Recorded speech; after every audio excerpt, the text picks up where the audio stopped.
Fantasy Blitz. We're going to give it to you hard and fast today. Just a quick segment on something that's really become quite important. What we're hearing a lot of in the industry, and I'm saying it a lot, so I guess you're hearing it from me, is most people should go running back early. So if you're going to go those running back early, you have to look for somebody who can get some value at wide receiver later on. So we're going to give you some quick wide receivers you can go with later on. And joining me today is Mr. Ross Miles, also from Pro Football Focus Fantasy. And Ross, why don't you give us your first wide receiver sleeper for the year? Well, Jim, one guy I really like who's kind of slipping under the radar a little bit is a rookie from last year. It was a bit of a crowded class with people like Blackman, Jeffrey, Floyd and such. So my guy is Kendall Wright at Tennessee now. He actually led the Titans in targets last year. He had 95 targets, and he led them in receptions, having 64. So he was part of the game plan, but it's interesting to note that the new offensive coordinator, Darrell Gaines, has come out and said he's going to be an even more significant part of their plans in 2013. So that's definitely ticking up for him to get more targets and receptions now. He was mainly used as a possession guy by the Titans, but he was a deep threat with Robert Griffin in college at Baylor, so he's got that potential to go deep and get those kind of big points. He tends to be drafted about after 40 other wide receivers. I think he's a really valuable player. I think he's got a lot of potential in this offense. It's only really Britt and Hunter that are going to be against him. And on a points per snap basis, you know, he's a top wide receiver 3, maybe bottom end wide receiver 2. So, you know, if you're getting him as a wide receiver 4 in the draft, I think that's a really great value. But I know you've got a couple of guys you like, so tell me about one of yours. Well, let me ask you a quick question on Kendall Wright before we go on to any other guys. Aren't you the least bit concerned about his quarterback play? You know, I'm not a big fan of Locker. I just don't think he's ever going to be a great NFL quarterback. I think his accuracy issues are really going to cause problems for this offense. So does that not concern you at all? It does a little bit, but I just think when you're looking at a guy who's this young, you know, it's like first season in the NFL as a rookie. It's a really difficult season, and like you said, we saw a fair amount of production from him. It's very underrated, so I think there's a chance that he's just going to step above that, and I'm willing to look past Locker a little bit there. Okay, excellent. I'm going to go a little deeper for mine, and I'm going to go with a guy by the name of Brian Hartline in Miami, you know, quickly being forgotten down there with the addition of Mike Wallace. But I think the addition of Mike Wallace absolutely helps him. He doesn't have to face top defenses anymore. He'll probably see a lot more single coverage. Definitely a thing that's going to help him produce better this year than last. And last year he quietly had a 1,000-yard season, one of only 19 receivers in the league. He was averaging just under 9 targets a game. You know, these all lead to very good points for him going forward. And the one thing I really like is, you know, last year he finished 28th at wide receiver in PPR leagues, one spot below T.Y. Hilton, yet T.Y. Hilton is currently going with an ADP of 70. Hartline's is 145. That's value. That's what, when we talk value, that's value. I expect Hilton's numbers to increase slightly more than Hartline's this year, so I'm not saying he's a bad player to have, but when I can get Hartline, you know, 5, 6, 7 rounds later, I'm going to take the risk on him and really enjoy that. You know, last year, quietly, again, he had more yards than Eric Decker, more yards than Steven Johnson, Mike Williams, Cecil Shorts, you know, a lot of guys. The thing that really held him down was the one touchdown. And, you know, with Ryan Tannehill, the quarterback, going into his second year, I expect bigger and better things out of this offense. I know they're going to try and be a little bit more up-tempo. I think all of this comes to create more offensive chances for this team. So I'm really looking for Brian Hartline to step up in a big way. And like I said, with an ADP of 145, there's nothing but value there. So let me turn it over to you. I know you got another one for us. Why don't you throw the other one out for us? It's funny, you mentioned him actually as one of the guys that Hartline scored more points than, and it's actually Cecil Short, so I see a lot of upside in.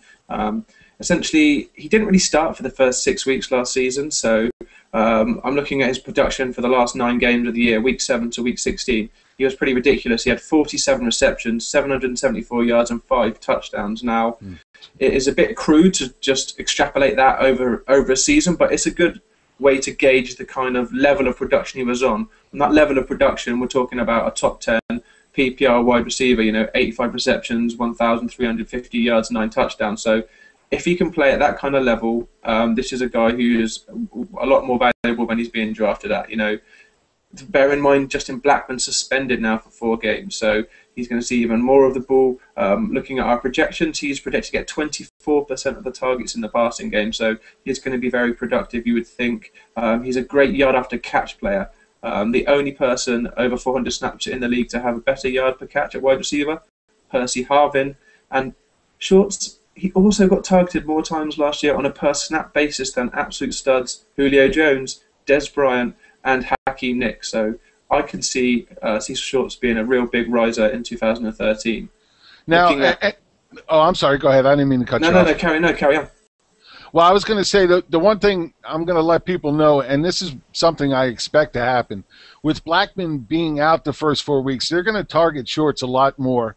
But at the same time, defenses are going to key on Shorts because outside of Maurice Jones-Drew, not a lot of playmakers in this offense.